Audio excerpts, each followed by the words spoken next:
भगवद्गीता किंवा उपनिषदांमध्ये सगळ्या समस्यांचं मूळ अहंकाराला मांडलं गेले। तर अहंकार म्हणजे आहे काय?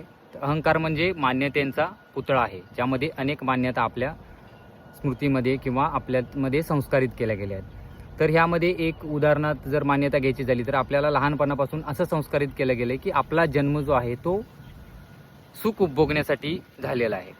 तर यामध्ये मित्रांनो किती तथ्य आहे बघा, आपला जन्म ना सुख उपभोगण्यासाठी झाला आहे ना दुःख भोगण्यासाठी झाला आहे।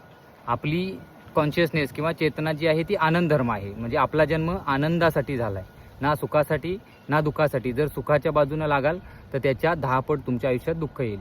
तर आनंद म्हणजे काय की सत्याच्या बाजूने उभे असताना, सत्याच्या बाजू म्हणजे सत्य म्हणजे काय अशी वस्तू नाही आहे, सत्य म्हणजे खोट्याच्या बाजूने नसणे, खोट्याच्या बाजूने नसणे, बेईमान नसणे म्हणजेच सत्य।